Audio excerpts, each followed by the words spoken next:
Welcome to another episode of Married with Video Games. I'm your host, Matthew. I'm your host, Christina. And my wife played a whole lot of The Legend of Zelda, Tears of the Kingdom.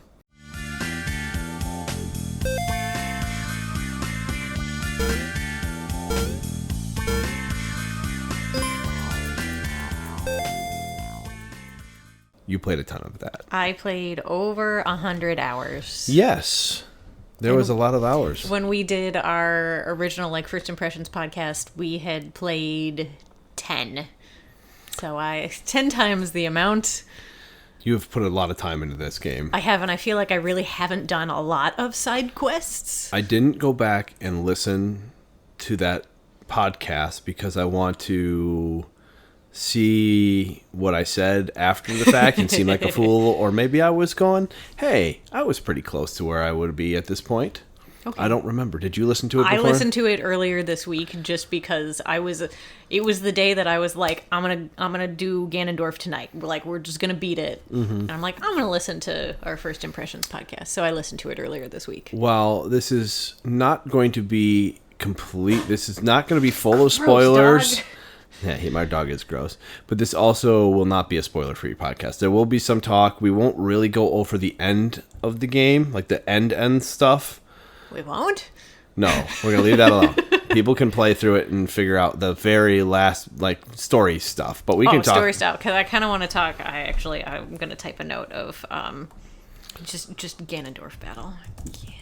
But we will cover all the mechanics. We'll ignore some of the story stuff. But in terms of gameplay, we're going to cover bosses and everything in that regard. So if you have not sat through and played this game, probably do that and then come back and listen. Yeah, you can get so you can compare notes at that point in time. You always put together a podcast and then I kind of piecemeal things in. Mm-hmm. And you did very bare bones for this one because earlier in the week I just decided to start a Word document with just things that I thought of while playing that I wanted to talk about. So at the end, there's literally just a section that's like Christina's thoughts. So it's going to be very haphazard and all over the place. And that's completely fine because I will chime in best I can. You played a lot of this game, at least filler content without me here. I saw all the big dungeons. Yeah, you saw all the sages. I saw Ganondorf. And I saw all the tiers, or I maybe missed one of the tier drops. I think you missed 2 or 3. I feel like I got a couple on our flight home I have the generic Florida. Story put together for what happened. Yeah, you got the big piece of it that I asked you about, in the midst of the final battle. Did you see that particular tier? And you're like, yeah. Yeah, so I saw most of what's going on. The Legend of Zelda Tears of the Kingdom was released on May 12th, 2023 on the Nintendo Switch. Quick synopsis I typed up here. Zelda and Link are exploring some of the ancient ruins. This is a sequel, if you don't know, to Breath of the Wild, everybody. If you don't know that at this point, you don't really know much about Legend of Zelda. It's sequel, but not a sequel. It's the same world. You don't... This is about 3 months after the events. I think it's a couple of years. Oh, it's a couple of years? Yeah. So it's a couple of years after the events of the first game. But there's not a lot that really... there's a couple carryover characters, but not really, we hadn't played Breath of the Wild in probably 4 years, and that didn't really detract from it. Yeah, so some of the people are there, some are not. Yeah.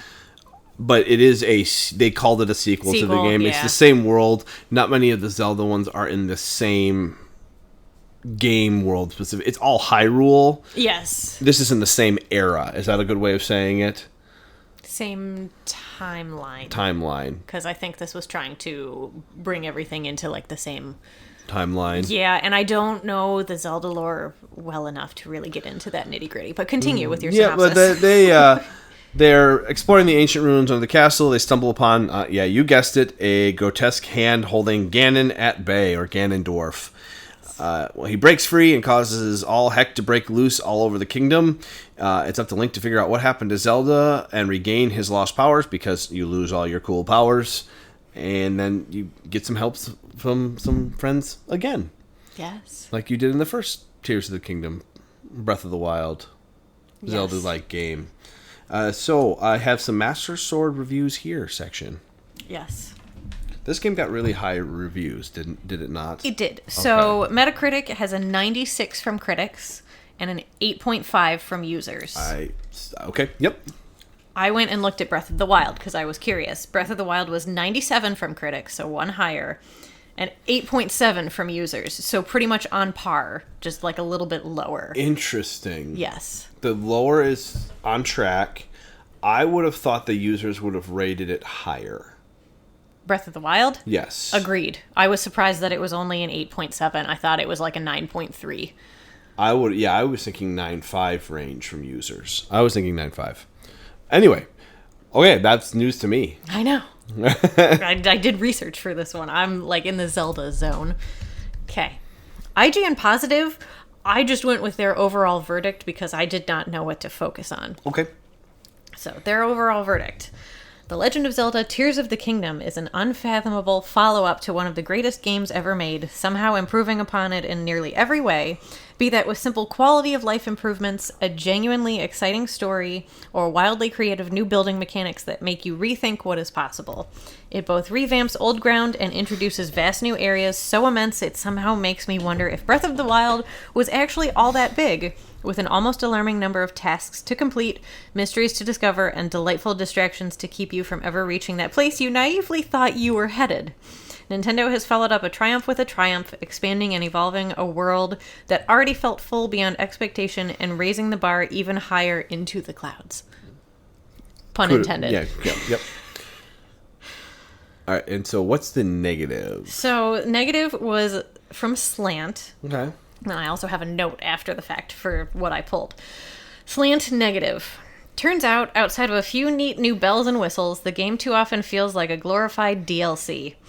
The side characters you encounter in Tears of the Kingdom are largely the same ones you dealt with in Breath of the Wild, except now instead of Tiba, you get his brat son, Tulin. The collectathon of Korok seeds still allows for more slots for rusted swords and shields that will continue to break after what feels like 5 hits. And yes, if you so desire, you can skip the entire hoopla of defeating dungeon monsters and hoarding heart containers and walk straight on in to fight the final boss. Also, the likelihood of a swift defeat still remains rather high, the equivalent of a fly going up against a fly swatter and lasting all of about 10 seconds. Mm-hmm. And then my follow-up for the negative, even in my TikTok feed, I've seen a sudden smattering of a lot of people saying that they want to bring back the old Zelda formula. Of a more like linear path, like this dungeon first, then this dungeon, then this dungeon. Get this particular item here to get to this particular item. Interesting. I don't know that I necessarily agree with that. My note to myself after that was, I would be in for that if it was like a $40 20-hour Game Boy game. I don't want it to be like the next big Zelda. I would take it if it was like Link's Awakening. Oh yeah, or if they remastered A Link to the Past. Yeah, but if they went like back to like the old Zelda formula. Oh, so you want like a top-down Zelda, not a 3D Zelda, is what you're kind of something that's more like 20 hours. I don't need a huge open world you thing don't need if you're an going Ocarina, back to the old Zelda You don't need formula. an Ocarina of Time per se, or would you like to see a remaster of Ocarina of Time? I would love a remaster of Ocarina of Time. Or a remake. I would love a remake. We've had this discussion before. So you want... I'm just going... So you want them to keep progressing along the pathway that they are for major Zelda franchise titles.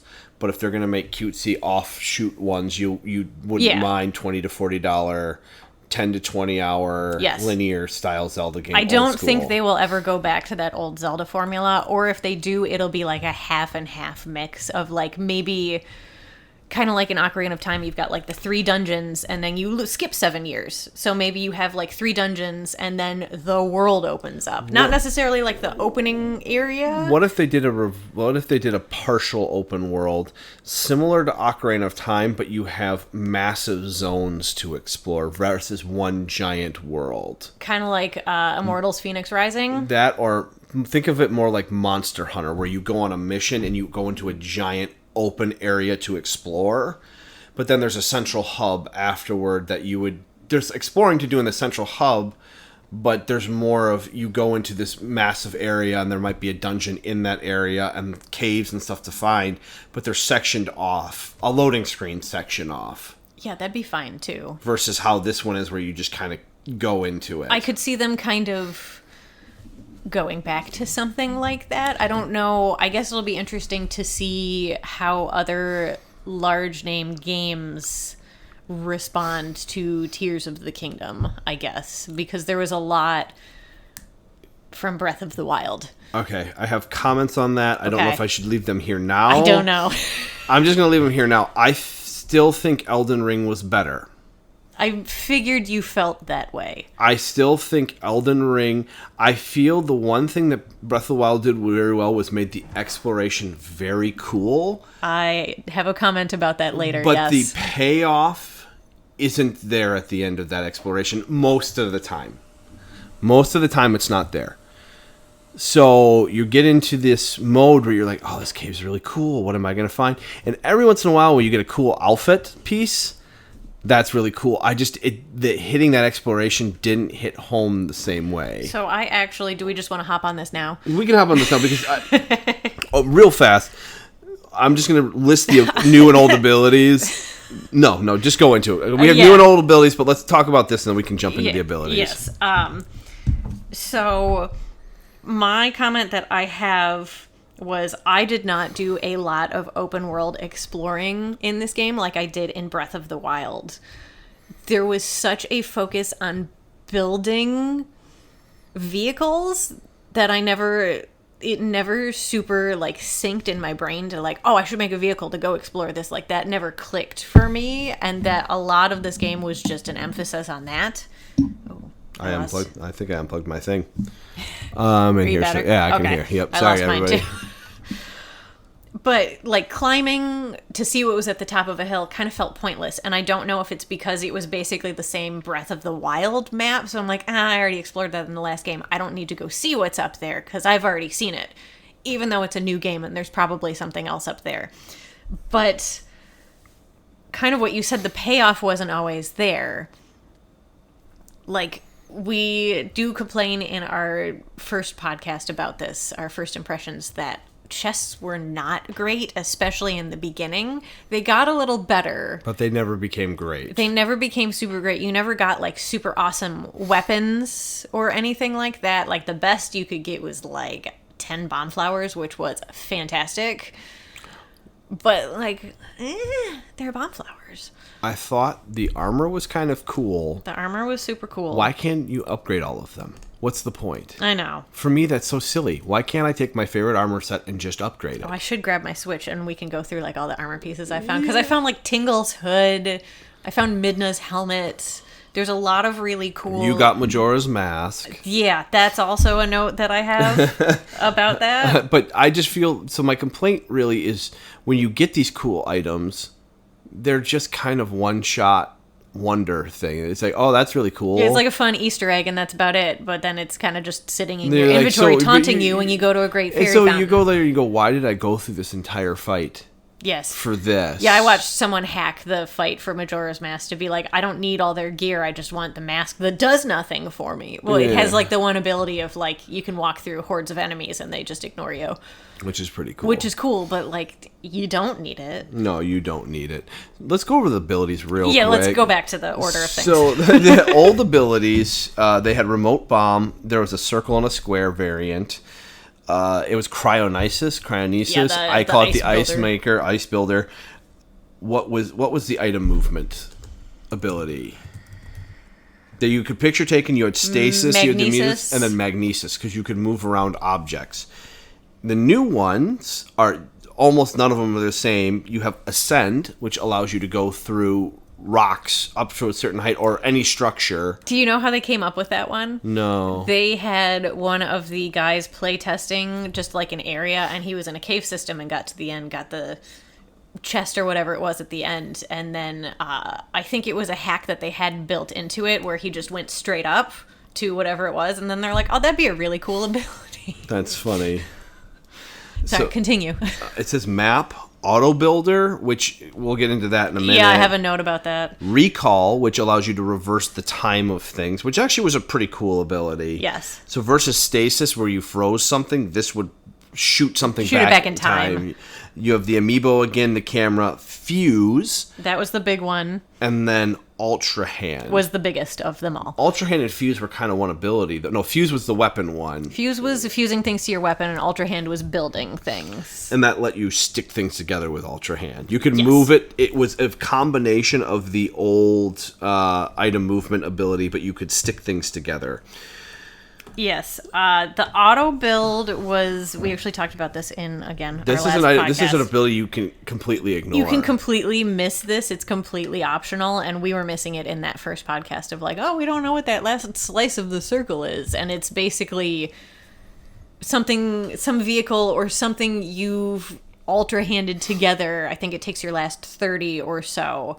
Unless you store them. Unless you, like, favorite them, yes. Just auto builds. If you have, even if you don't have all of the items there, like you can spend Zonite to like make fake versions of it, but it auto builds it for you, so you don't have to spend 2.5 minutes making the same vehicle, a raft with fans on the back. It's worth doing, and it's easy to get once you know where to go for it. Yeah, I used it a handful of times, but again, I didn't do a lot of building vehicles or anything like that, so I did not use it to its potential. Yeah, it was... The concept makes sense for the concept is the very focus cool. that was on making and creating vehicles. I thought the vehicle function was very cool. You and I are not very creative with that regard, so it was kind of one of those not the best mechanics still.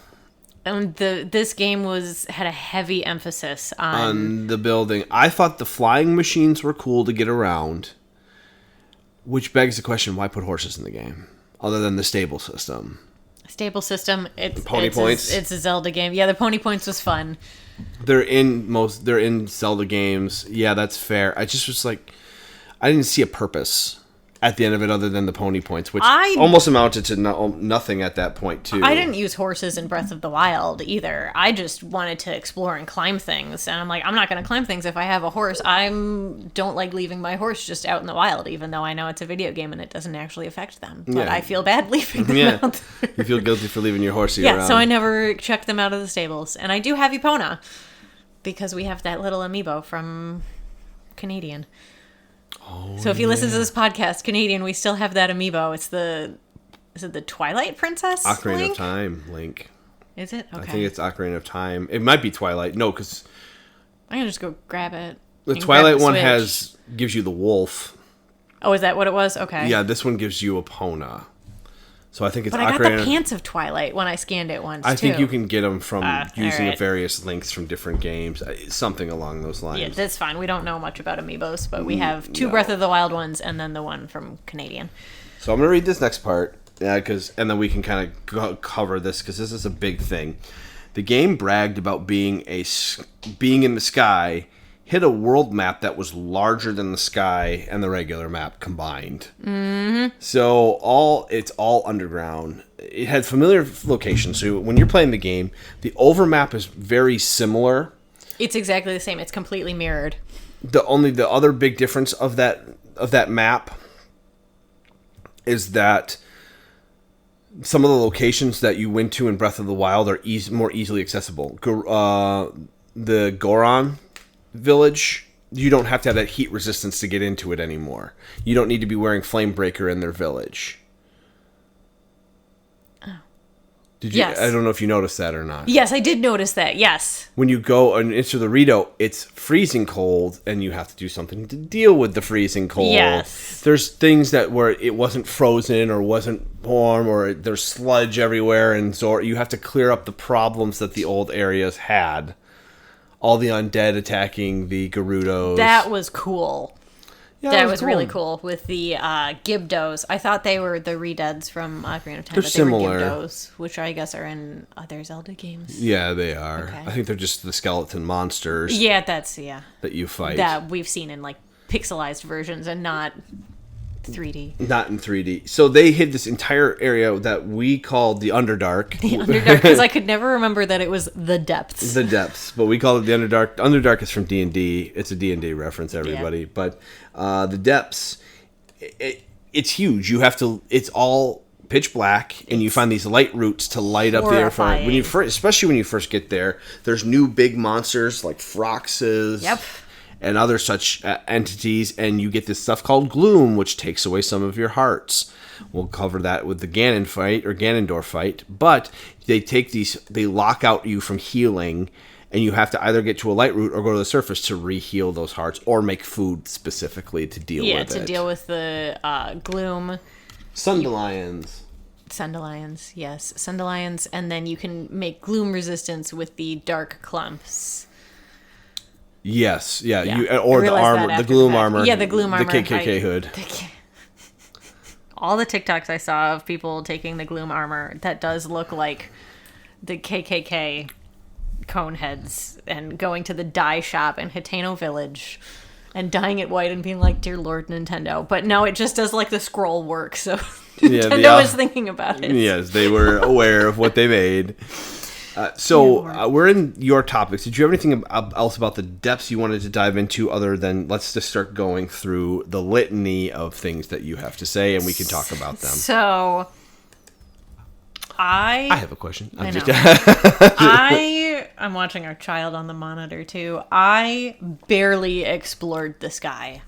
I'm not gonna lie. I went through, I want to say, a 2-week phase where like I would go in and out of the sky. I did that cool area with the mirror light puzzles that got me one of the sage spirits. I liked the sky mazes that you did too. Oh, where you had to mirror them on the ground, or you had to do them on the ground. The labyrinths. The labyrinths. Those were cool. To take them to the sky, then you fall into the depths to finish them. I thought those were cool. Yeah, those were really cool, but I think there's 2 shrine puzzles that I still just have like up there with those shrine crystals that I just didn't do because I'm like, oh, it's over on those other floating islands. I don't feel like spending the Zonite to make a flying machine to go over there. Did the Sky Islands feel like the least interesting part of the game other than the beginning? Yes. I would agree. I thought the beginning was really cool. The beginning was because really I cool. thought that's what you were going to be doing. Yes, I thought it was going to be bigger open areas, and it's really like little smatterings of... It really became the least interesting thing about the game It to did. me. There were a couple little areas, especially when you were going up into the water temple. That was cool. Where it's like less gravity. There were a couple different areas like that up in the sky where you got to like jump really far. The labyrinths were like that too, and that was really cool. That was a cool effect. Yeah, they had some interesting mechanics up there. But in terms of overall game, there was less to do with the sky than there was to do with the depths. And like all they focused on was the sky and all the previews, but you saw nothing of the depths. And I really didn't do much of the depths until we started farming Froxes. And then you found a lot of the depths at that point. And then I found a lot of the depths, and the depths got so... Like, they were cool and horrifying, but they got so much cooler. Yes, I think so too. There's like depths versions of all of the big bosses at the different temples that you go to that you can take on for particular items. Yep. That was really cool. And Froxes are like a Hinox and the rock monster combined into like a giant frog. Mm-hmm. Brop, brop. Yeah. And the music of the depths is also like the perfect amount of creepy. Yeah, especially when you dive into a chasm for the first time and the 50th time. There's like that like horrifying horns. Yeah, and then you just start. You're like, oh, I'm still falling. Yeah, you fall a lot. What else you got? Okay, so my first comment. I'm trying to see if there's anything else. Okay, first comment is that this definitely has more of a story than other Zelda games. They did focus a lot on the story in this one. Which I know a lot of people's complaints of Breath of the Wild was that the story was very, you don't really care. You care a little bit more in this one. It's more of an interesting story. Where, like, you kind of want to find out what happens to Princess Zelda, and then you do, and it's honestly very depressing. I'm an odd duck. I really liked Breath of the Wild story better than this one. I don't really remember it. I just remember the fact that when you just wake up and then you just Link, come find me, and like all of a sudden the giant expanse is in front of that you, giant, like and you you're- walk out of the cave and it's just a giant, and that's only the Great Plateau. and I'm just like, And we talked about this in our first impressions. Like I never got that feling from Tears of the Kingdom. No. A little bit diving into the depths for the first time, but the nowhere. depths were really, when that happened, I was like, wait, what just happened? Mm-hmm. There's an entire map under the ground. Like, what? Yeah, the story goes a little crazy too, like Which is a fine. I liked it a lot. I don't have complaints about the story. I've just come to like the minimalist storytelling that lets me fill in the gaps myself. Yeah, it lets my imagination work a little bit more, where I feel like your imagination isn't running as hard because this one's telling you the story. It does, but honestly, if you don't find all those dragons' tears, you won't know the story. It's a completely optional until side the very quest. end of the game, I guess you'd Yes, find and out then what happens. yeah, which will The Urdurgan. Yes, the Urdurgan. We'll talk about that later and give a spoiler alert because I do have a comment about The whole thing. Yeah, Okay, so what else you got? Koroks. They're still here. They're still a thing. Hetsu's still here. He is. You like his dance better, don't you? I do like his dance better when you give him the Korok seeds. Cha-cha-cha-cha. Yes. I didn't enjoy them as much in this game. I felt like... But you can torture them in this game. You can. And You can there's a ignore lot the of Geneva videos. Conventions completely and just have at it with the Koroks. They really get put to task in some of those TikToks. so bad. The crucifixions are the They're with worst. like the flaming going around. Yep. Oh, Yeah, the poor Koroks. But like anytime towards for like the first 60 hours of play where you found one with like the fat pack that's like, I need to find my friend, and you have to find a way to get him to wherever, and you basically have to build a vehicle and go somewhere else. I ignored them because that was too much for me to waste 10 minutes building a crappy wagon to take him across. Like, it felt like more of a pain. And then if I didn't see those guys, I didn't do as much open world exploring. So I really did not find a lot of Koroks. I think I only found like 100? 76 Oh, you know, like of the 900. of the 900 or 1,000 that are in there. It's too many. It's a lot. I probably needed to find more. Yeah. Also, in that same vein, more side quests. There were a lot of things with Robbie and upgrading your Pura pad rather than your Sheikah slate. That you didn't do any of that. I did the first one to get the, like, you could drop the warp point wherever, and then I think there's another one where I could get another warp point. You got I the just shrine didn't. locator for him, Did the shrine locator, and that was it. Like, there's something you can do with the compendium. I just never went back to his ancient tech lab. I didn't really see a point. I don't know. Jankies. I thought you said Genki. Yankee. And now she's all grown up. Everyone's got the hots for adult. They do. Is it Pura? Pura, yes. Adult Pura has got They- quite a fan yep. base. She- She became the thirst trap of the internet. She truly did. Good for her. That was 2 years, man. Yeah. What else you got? Let's talk about Majora's Mask. Getting Majora's Mask? Yes. The vicious Lionel battle that you had to go through to get Majora's Mask? So there's a Colosseum battle in Breath of the Wild that's terrible. And I did that one. I don't remember what you get at the end of it. Or was that to... No, that wasn't to do the Master Sword. That was in the DLC. In Breath of the Wild, you had a Colosseum battle against a Super Lionel. Yes. It was a singular Lionel that was super beef caked up. He was the only one that did the explosion. Yes. And once you beat him, they would appear out in the wild, but you had to beat him first Yes. to get the more top tier Lionel. At least I think that's what it was. But he was a maxed out Lionel no matter what level you were. He was in that Colosseum in the center of it. So there are various Colosseums all around the depths. I only found one, the normal one on the surface with the Gliok in it, which we can talk about them in a second. That's in like 3 points from now. There's easier ones and there's harder ones. So there's easier ones that are just bokoblins, and that was super easy. I think that's how I got Midna's helmet. There's also one with Lizalfos's. I don't remember what I got from that one. Was that Tingle's hood? No, I think I just found Tingle's hood. But they're like items from other Zelda games. So I had seen a TikTok that I mentioned prior where someone shot, I think it was ancient arrows or something to just disappear all of the Lynels because it is a Lynel Coliseum. So in all the other ones, it's 4 waves.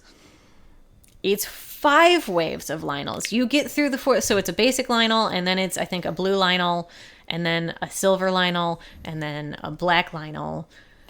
And then there's a 5th one that comes out in rock armor. Silver Lionel and rock armor. Yes. At least when you died for the 4th time, it seems your point of where you're fighting him. So there was one night where you got home late, and we were both wound up, and I'm like, I'm not going to do anything substantial. Screw it. I'm going to go try to get Majora's Mask. And I made it through the 4 really well. Yep. And then I was down to 4 hearts because I had so much gloom on me. Mm-hmm. And I got to that last 5th Lionel and got my butt handed to me. I think I tried 6 times. And then I was like, you know what? Because every time I died, it took me back to the start of the Rock Lionel battle, is what I'll call him. And yeah, I was like, okay, I'm going to go to bed, and then we're going to try this again tomorrow when it's not 11 p.m. And it took me 2 tries, and then I got Majora's Mask. Like, that was frustrating, but fun. Like, I felt accomplished. Yes. Just that. I know why they don't let you upgrade those items. You still should be able to upgrade them. I know. I just felt so cheesy to get some cool items, and then you're like, nah, you can't upgrade these. Yeah, just kidding. They're just here. Yeah. Even if they didn't give you bonuses, it'd just be fun to be able to wear it as an item that you want to use as your normal have it armor. Give you a little bit more protection when you wear it. That would be nice. Yeah. Just stuff like that.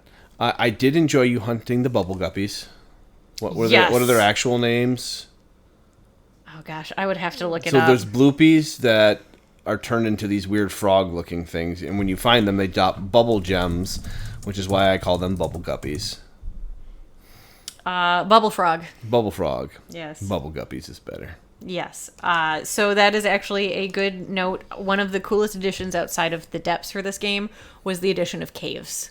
Cave systems were cool. They did a lot. When you found a cave with armor in it, it was particularly cool to me. Yes. The other really cool cave system was the one underneath your main base in Hyrule Field. That was very expansive. That took us 2 days to get through. Yeah.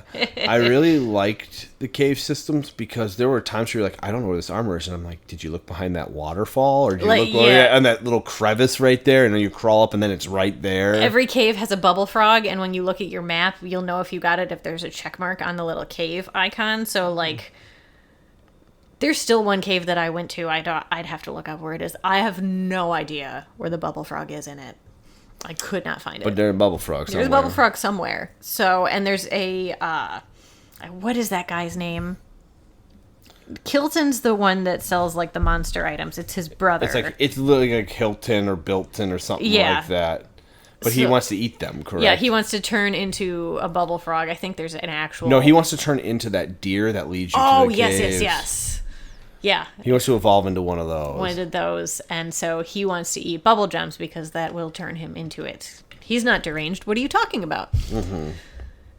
So he trades you cool items like creature parts. He technically gives you the most powerful armor set, even though you can't upgrade it. Yes, it's you... Gem padding is what it gives you, rupee padding. Yeah, you lose rupees when you get hit rather than hearts. So it's like the Fierce Deity set. Yes, I never found that full set. There's a side quest for it too. But I'm just talking about in the... Well, there's a different game. One of the Zelda games, you can get a set that makes you lose rupees instead of health. I remember that.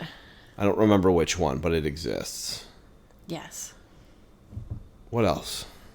What other comments? I wrote open world fatigue because I hit it at one point. Probably it was before we started farming for Froxes, where again, like the extra stuff with Robbie, I kind of looked at it and went, what's the point? And you're like, hey, that's open world fatigue. Mm-hmm. I'm like, no, it's not. It is. I've had it plenty of times. I'll tell you what, the one game I didn't have it with you was Phoenix. No, that game was so good. It was really good. there's a moment early on where you're like, oh man, this is expansive, but then you go, I really want to do this though, and it didn't feel because it didn't feel forced. A lot of it, you're like, it felt like I need this upgrade to beat this, so I'm going to do it, and I'm going to enjoy getting there. Versus this game where after a while the upgrades felt minimal to not really needed. Yeah, that's fair. And I really only had the open world fatigue, like those couple nights until that, and when you realize how much you would have to farm the Froxus to get the final piece. So that will actually good save on that. That actually feeds into one of my last points that I'll just say now. It actually got a lot more fun to play in the last 2 to 3 weeks of playing because you got done playing Persona 5 and actually watched me play. And then you did your fun backseat gaming of like, oh, go look at that. Go check over there. Yeah. Oh, let me look up where that is for you. Like that. Then it was more of like a tandem thing, whereas like I know at the beginning you didn't really want to see a lot of the game because you'll play it eventually, probably in a year or two. Yeah, so I will make a comment after we finish this point. Yeah, but yeah, so that made it a lot more fun, and that's when we started farming for Froxus because you're like, you need to upgrade your armor, you need to upgrade that gloom set so that you have more gloom resistance, and then it kind of gave me more of a goal because I get very overwhelmed when I see 50 million side quests like you get with Horizon Forbidden West, or actually Red Dead Redemption 2, because you never made it out. That game was incredible. Area. Don't get me wrong, Red Dead is incredible, but oof. So after watching you play Tears of the Kingdom, do you just want to play Breath of the Wild? I have zero desire to play Tears of the Kingdom. Oh. I don't have a single desire to play. I will probably at some point where I go, I don't have anything else I want to play. Let's play Tears of the Kingdom. Watching you play Breath of the Wild made me go, I really want to play Breath of the Wild. Was so, like, completely different for a Zelda game, so that makes sense. But this one, I watched you play it, and I went, okay, that was pretty cool.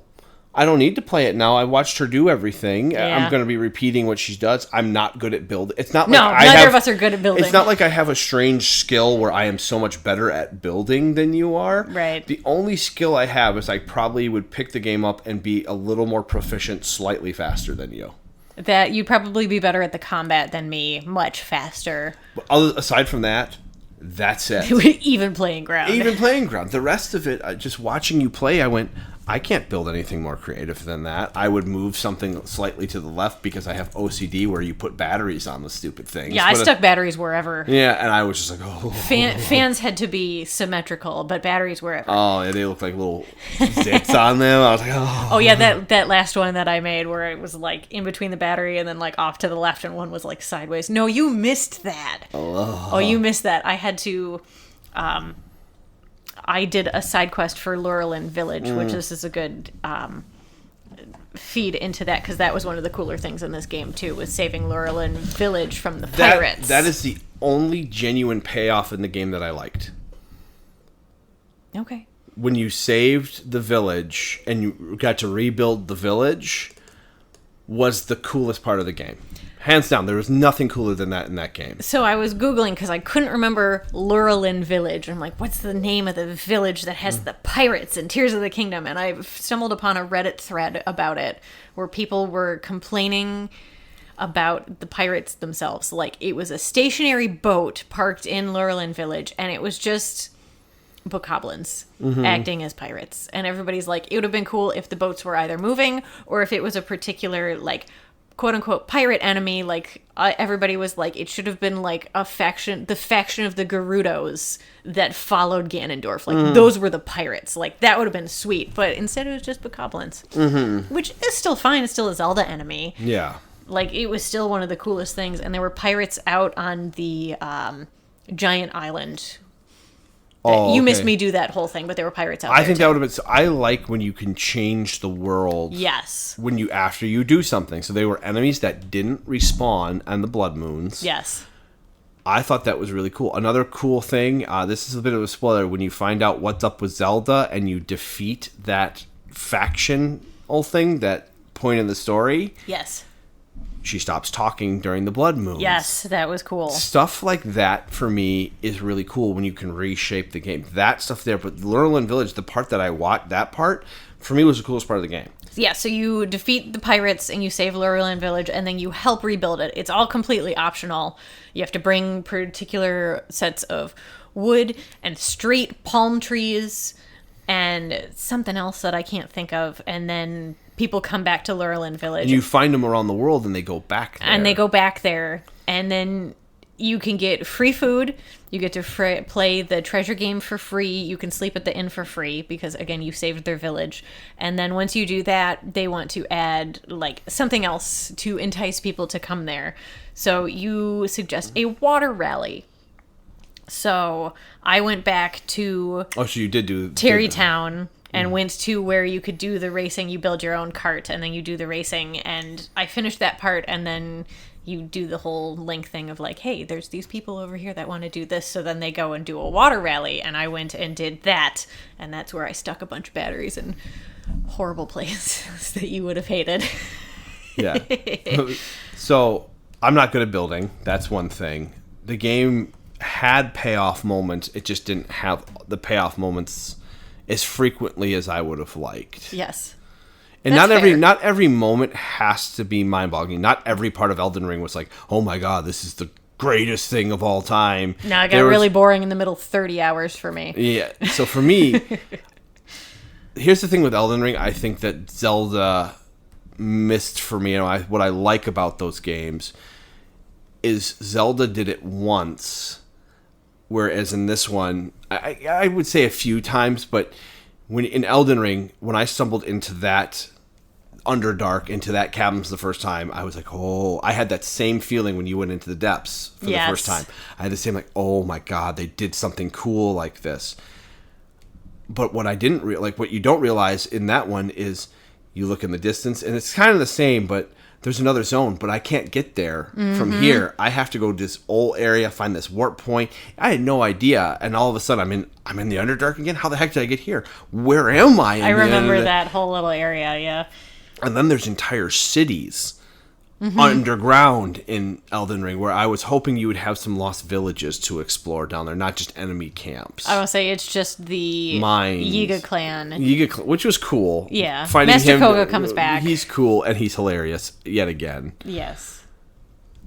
I sound like I'm ripping on this game. It's actually very well done. It just didn't give me the drive to play it like you... No, I had that feeling once we made it down to Hyrule, and you just buried yourself in Persona. I'm like, this is not that it didn't hold your intention, but it wasn't different enough from Breath of the Wild for you to really want to sit and watch and be as invested as I was playing it. Yes. I would say that's fair. And I think if I had sat and played it, I would have enjoyed it thoroughly. Mm-hmm. I probably would have rated about my same rating for it, though. We'll get to that point. What else do you got for me? Anything else on here? Do you still see? I didn't even look, so I did not look at any of your notes. So we talked about the new bad guys, the Froxes, and the Gleeoks, which were the three-headed dragons. I only took on 2 of them total. I thought you took on 3 of the Gleeoks. Did I do 3? You did the bridge one, you did the lightning one, and you did one other one. Yeah, before you were home. Yeah, The key to those is having a Lionel bow that shoots 3 or 5 arrows and putting Keese eyeballs so that it just hits all 3 heads every single time, and then you just kill it that way. Like, it's not difficult once you get a Lionel bow, but I had a hard time finding Lionels, and one night when you were playing D&D, I just farmed Lionels. Googled Lionel locations. Got lots of Lionel bows. Yes. And then a lot of my TikToks when Tears of the Kingdom first came out were people saying how much they missed the Guardians over the Gloom hands. Yeah, I like the Guardians. Agreed. So you get the Gloom hands that are like 5 hands with eyeballs in the palms, and then you defeat them. They're horrifying. My butt is falling asleep because I'm in the toddler chair. I didn't realize you didn't take that out of there, you goofball. I don't want to hook it back up. Once you defeat them, then Phantom Ganon shows up. And he's not that bad, but like it's so much. And they're not fun because they're covered in gloom, so they swarm around you, and then you lose hearts because they make it nighttime around you, so you're not in sunlight, so you lose hearts. Yeah. I didn't like them. I'd rather take on the Guardians. Yeah, I agree. I like the Guardian music better. Yes. Though yeah. the music was pretty good in this game. It was. But the Guardian music. Yes. Oh, it was so good. All right. Okay, one quick thing that I forgot to mention when we were talking about the additions with the caves was also the wells. The wells were cool. Yeah, there's a girl underneath, again, the main Hyrule, like, encampment in Hyrule Field, where she's like, I'm trying to explore all the wells. I'll give you 10 rupees for every well that you find. And I was like, cool, yes, I'm going to mine all these wells. And I absolutely did not. I found, like, 23 of the, like, 57 You or found a 80 fair something. amount of them. I thought you found over 30 of them. I may have. You found a bunch. I found a lot at the beginning, and then I just completely forgot about them. Yeah. I think you almost had to mark when you found them, and we just didn't.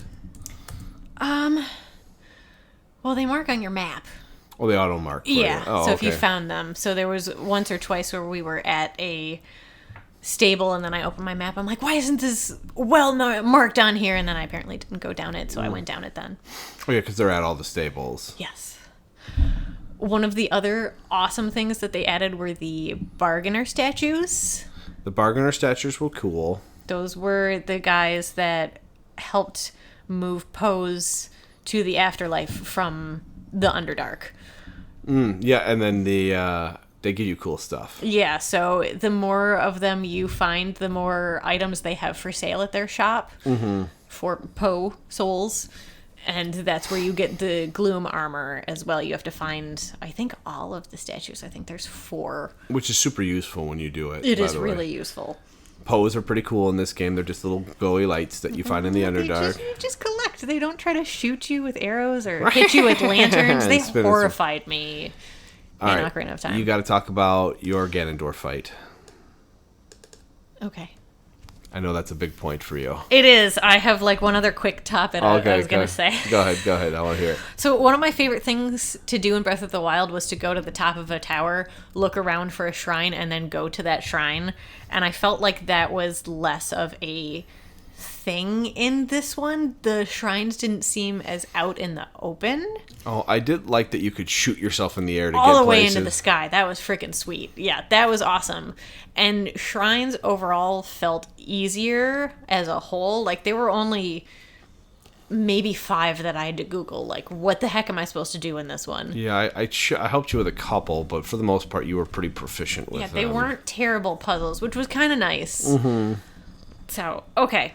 My Ganondorf battle. So I guess spoilers if you don't want to hear about the final battle of the game.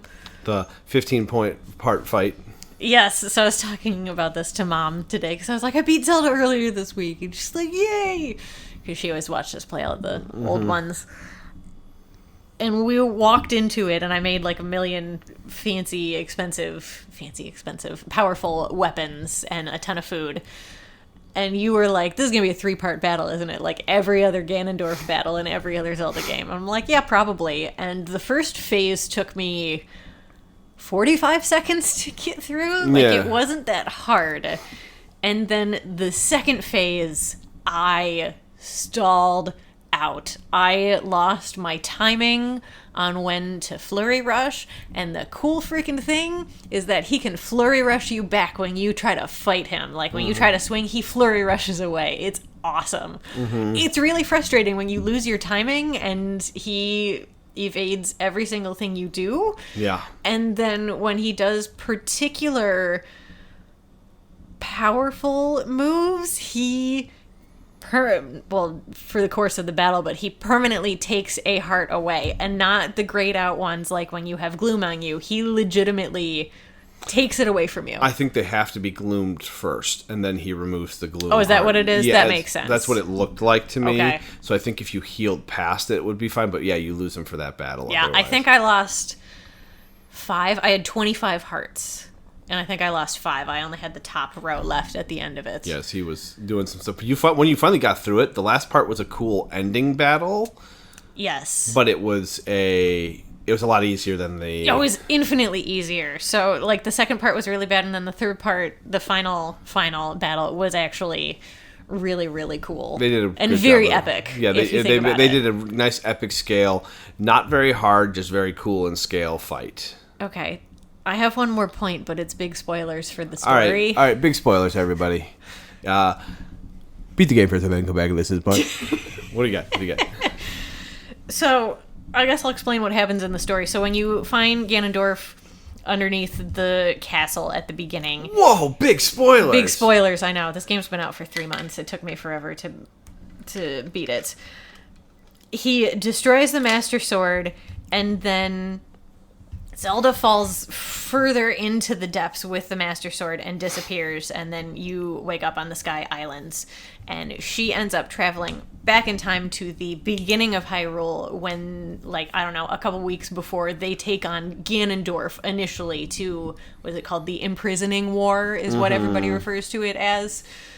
And basically is like, listen, there's this swordsman in my time named Link, and we need to figure out how to fix the Master Sword and give it to him so we can save my time.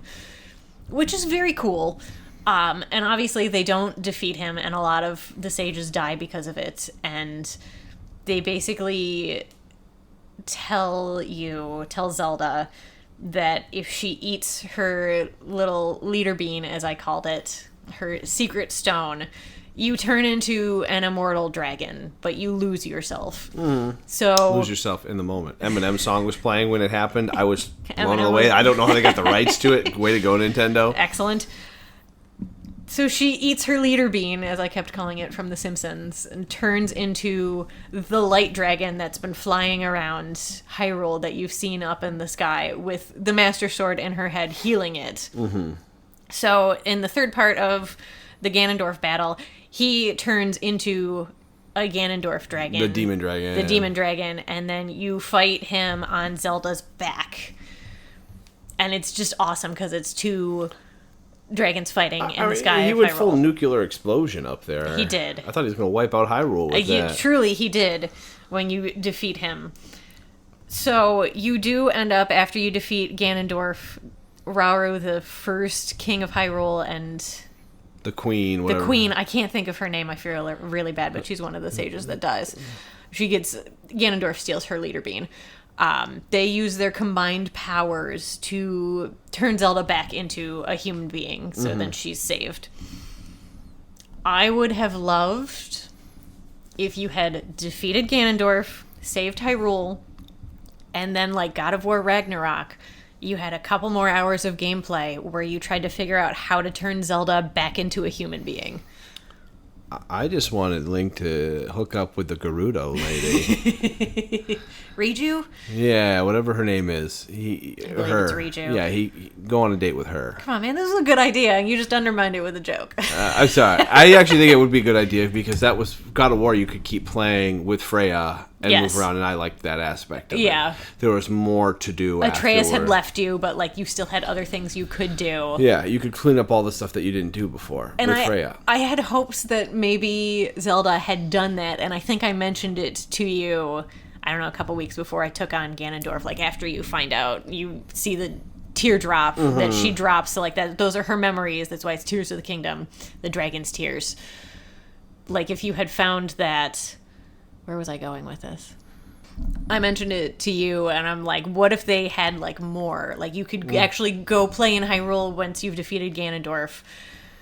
I feel like we would have heard something about this, even like through the grapevine, like whisperings. It would have exploded on the internet of like, holy crap, you can keep playing after you defeat Ganondorf. And like that, you were like, yeah, if that was actually a thing, the internet would have ruined it for us. So they did not do that, but it would have been freaking sweet if they had. Yeah, or a New Game Plus would have done pretty well with this game too, I think. Yeah, there's not a New Game Plus. There's just a star on all of my saves now that shows that I defeated Ganondorf. We were super proud of you. I'm so happy. All right, moment of truth. What do you rate this game? No, you rate it first. Do you really want my rating? What do you think my rating is? I think your rating is a 7.5. That's pretty close. Is it an 8? It's a 7. It's a 7. Yeah, I was not blown away by much. I think the game was too similar to Breath of the Wild in terms of the excitement, and it didn't hit on the points I wanted them to hit on. I didn't think they took the cues from other games the right way. They did in some ways. I think Elden Ring caused them to make the depths. Yeah, we talked about that That in may have several already, other podcasts. maybe it was already there. Maybe it was only, like, Hyrule Field. Yeah. Or, like, just underneath the castle. Yeah. And then they decided, like, you know what, let's just Build out invert the whole map. I thought the exploration, while more unique in several ways, was very lacking for me. I did lose interest in the middle of you playing the game. I watched a little bit of the you're like me with all the Souls games. Yeah, so I was watching and I just went... I think it's literally that point where you go, eh. Yeah. It was very good. I thought it was very well done. I don't have any complaints in general for it, but I just wasn't taken into the game. I didn't think the new abilities were that special other than the rewind time. If they didn't put the build mechanic in there, I would not have noticed. If they wouldn't have put the build mechanic in there, it would have just been like a straight sequel to Breath of the Wild. It would have just been the negative said. It was just glorified DLC at that point. I would have rated it the same. Okay. With or without the build mechanic. It didn't do anything for me. I wasn't impressed enough. I thought the flying machines were cool. I felt like they could have just put flying machines on there with a time battery on them. Yeah, that's also I feel fair. like, because like in the other game you had the little motorcycle that had the little battery on it. Yeah, we never got that. Yeah, but I'm saying in that when they had it, they could have had something like that in this game. I know. And it would have been, for me, just about the same thing. They could have had... I never made the hover bike, so I'm sorry. It's very easy to make, too. But if they would have had vehicles that were pre-made, I would have almost enjoyed that more. So you do find, with the auto build, you do find schematics from the Yiga clan that give you access to those, but it's not like you're not finding it somewhere in the world, is what you're saying. It's not like something you unlock. I actually liked the battery resource, too. I actually thought that was cool. Hey, we didn't even touch on that. Man, there's so much in this game. The battery resource is cool. I just felt what you were using it for didn't blow me out. I wish they still had the battery resource and just all pre-made vehicles. I agreed, but you and I are not good at building and creativity. That's why. I almost wish there was a mode for people who aren't creative that would have optimal builds, quote unquote, that aren't, Nintendo or whoever really saw the creativity that people were bringing into Breath of the Wild in a game that wasn't necessarily that creative, and just focused on that, and that is like the core of the Tears of the Kingdom gameplay, which isn't a bad thing whatsoever. But again, and I said this in our other podcast, as I've said a half dozen times, like I want hand holding.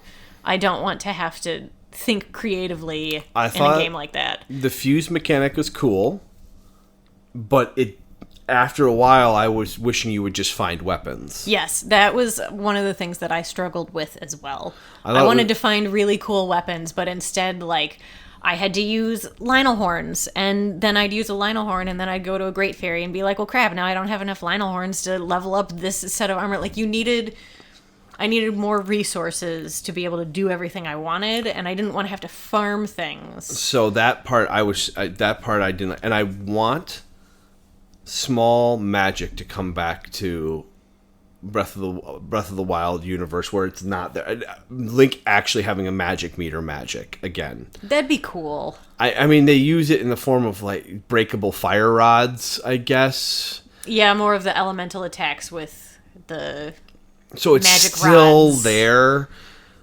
I liked ice arrows. I liked fire arrows. I thought putting some of the stuff in the books, but in the end of the game, you realistically use the muddle flowers to confuse enemies and bomb flowers. Muddle bud and bomb flowers. Those are realistic. And the dazzle fruit to blind everyone in the depths. You nailed it down to 5 items that you shot. Yes.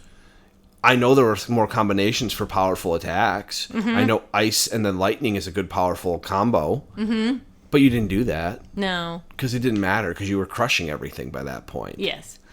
So I just felt with all the useless... and the menu system was awful. Oh, especially for when you're trying to figure out what to fuse to an arrow. The menu system is terrible. There's that TikTok that I showed you that's like somebody that's like pretending to be in combat and be like mid-air and like, hold on, and then it's just the... it just keeps going because it's all of your items that you're holding. Yeah, even you can put anything on an arrow. And I just watch you shuffle all the constantly. So you were opening the menu more than you did. I think Girlfriend Reviews yes, Girlfriend Reviews did the exact same thing. There's like he opened the menu more in this game. The noise was less abrupt for this game though, so I didn't. Yes. It didn't like trigger me, I guess. Yeah. So yeah. I just in the end, it fell as a good game. It's definitely worth playing if you've played Breath of the Wild, and you'll have a good time. And if you are one of the creative types, I can instantly see how this game is a 10 out of 10 for you. Yeah. I can see it. Breath of the Wild was a 10 for me. Agreed. This just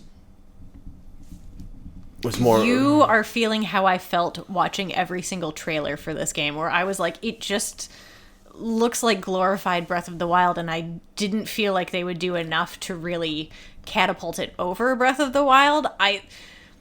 What they focused on does, but it's not what I wanted them to focus on. So it's not a 10 for me. It's a 9. I still had a ton of fun. I will also say to you right now, and also on this podcast, like, playing this much Zelda honestly makes me want to get a Zelda tattoo, and I don't want tattoos. But, like, I want, like, a little Triforce somewhere, I feel. You gotta get the... I don't want Navi. Don't know. I was just thinking it'd be really funny if you had one of the great fairies going. Oh, no. There's also a TikTok of like the Zelda player hotline or like help desk, and it's just the operator of it that was like, your wife thought that you were watching porn, but you were just at a great fairy fountain. Yeah, that makes sense. I think the community in this game made it really well because there's so many creative things that people were doing, and the TikToks about freaking tanks, and the people who were creative, and the people who are complaining that they're not creative and showing their derpy creations. People were making houses that they built around the light dragon's head, so you could spend time with the light dragon, like in the family room, like. Yeah, way too much. I don't have time to do that. Way too much. I don't know how I sunk 100 hours into this game. I see the appeal. I just wasn't blown away like I think a lot of people were. If the game was entirely focused more on the depths, I think I would have probably rated it higher too. And I think they need a new console. Oh, absolutely. If this was on a new console, they could have done so much more. I think I made that comment to you that this game they shot for the moon, they almost hit it, but gravity got in their way. So they were hindered by the Nintendo Switch. The Nintendo Switch didn't have enough fuel to take it where it could have been. Yeah. I can imagine if that game was put on the Steam Deck, even the Steam Deck hardware. Oh yeah. I feel like this. Is he standing again? He was about 30 seconds ago, so yes. We're watching our son do stuff. Anyway, if this game was... Even if they had Steam Deck hardware, it would have been light years ahead of where it was. Mm-hmm. And the amount they could have done, I think, would have been through the roof. So I think I was also a little disappointed that they don't have any new hardware to back up what Tears of the Kingdom could have been. You and I really thought that they were going to issue like their next console with this game. They did a different OLED Switch, like with the launch, but it's still all the same internals. Yeah. So it's just the same thing. Yeah. End of the day, it's a good game. It's still a really good Zelda game, and if you like Breath of the Wild, even if you're not a creative type, if you like Breath of the Wild, you're still going to like this game. I wouldn't necessarily say it's glorified DLC like the one review. It's just a very nice continuation in the same world. I'll also say that I would wait 6 months if you've just played Breath of the Wild. Yes. To a year. And my brother kind of said that too, because we bought him Breath of the Wild 2 Christmases ago, and he only got around to playing it like middle of last year, and he loved it, but he only finished playing it 7 or 8 months ago. So yeah, I think he's sunk I looked at his profile. I think he's at like 60 hours. So he's still enjoying the game. He is. I sent him a Snapchat of like where it just said The Legend of Zelda Tears of the Kingdom after you beat it, and the next day he was like, so did you like find all the shrines and everything, or did you just beat the main story? And I'm like, listen, I just beat the main story. I don't have time. No, and we have other games we want to get to and play and do all that stuff. You are playing Dave the Diver. Dave the Diver is quite excellent. I launched Baldur's Gate to see it. Can't wait to sink my teeth into it. I have no time. Yeah. But I would like to sink my teeth into it. So I know. Maybe tomorrow. Yeah, I was going to play Dave the Diver tonight, and it is 9:10 p.m. Yeah, we spent an hour on the podcast, so Yeah, an hour 5. we do like our Zelda around here, everybody. Everyone thinks I'm being overly critical. I'm being overly critical because of how good Breath of the Wild was, and my expectations, Especially after playing like Elden Ring. especially too. after playing Elden Ring, Yeah. they were met.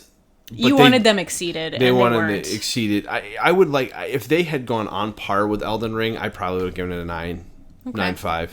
If they had gone on par with how that game made me feel when you got to new locations. I just don't think their hardware allows them to do that. It does not. I'll back that up. It's 7-8-year-old hardware, and even then it was outdated hardware. Yeah, the For the time. Nintendo consoles are always like 10 years behind everything else. Yeah, I think even the review sites, I saw a video today, like they need a console that's on par with current gen hardware. Yeah, they're like an Xbox 360 right now, and they need to be at least like a PS4 Pro. I think they need to be a PS5 for the next one, because my Steam Deck can play PS5 games. I know. They need to at least have PS5 or whatever the next iteration from there is, like a step above. I truly think they should go a step above for their hardware. And now that we know they can do that, Yeah. because there's handheld PCs that can do that, Yeah. Nintendo can take the hit on the hardware too, because they make a bajillion dollars per game sale. Yeah, and they just drag their feet because They don't have to do They don't anything. have to. It's a Zelda game. People are going to buy it. It's a Yeah. Mario game. People are going to buy it. Yeah, this game didn't... I'm guilty of that. Yeah, but this game didn't disenfranchise me from Zelda, but it did make me go, you guys, it's not the Zelda game maker's fault. It is literally the hardware they have to use to put the game out on, which made me go, come on, Nintendo, step it up. This game could have been really elevated with some better hardware. I know. And it was this... I'd have to do some research. This was one of the longer waits between Zelda games, so I think that was also high expectations as well. Yes. Yeah. Yeah. All right, everybody. On that bummer note. Yeah. We're at Gaming Marriage on Twitter, or X now. Yeah, I don't even update it anymore. I don't have Twitter on my phone. gamingmarriage@gmail.com. Please reach out to us if you have anything. We'll open up a YouTube sometime, even if we just put the raw with some images on there. Some goofy images sometime. I'll start doing that. Okay. Yeah, when my life settles down. Yeah, that's not going to happen. It's never going to happen. We try. We try. We do these once in a blue moon these days, it feels like. Yeah, we should be better about updating. I knew it was going to take me a while to get through Zelda. Dave the Diver will be quicker. Yeah, that'll be more like... Another 10 hours. Yeah, I'd say Dredge, kind of. Probably like 15 to 20 instead of like the 12 that Dredge was. Yeah. Oh, Dredge was good. Dredge was very good. All right, everybody. She's doing that. We're going to play some Baldur's Gate. I know Starfield comes out next month. If I can play that, I'm probably going to see if you can. Yeah, if you it's mentioned something, that. I would like you to try it. If it's something that you could feel like you can play, Okay. we'll have you play it. Otherwise, I'll probably play it. And then the PlayStation Plus for August is Death's Door. I have it downloaded. Yeah. Or I added it to Plus. I don't have it downloaded. I haven't turned my PlayStation on in, I think, 3 weeks, 4 Our child weeks. has accidentally turned it on. Accidentally, quote unquote. He just pushes the button when he's downstairs. Dad does. Yeah. All right. No, that's all I got. That's all I got. All right. Bye. Bye.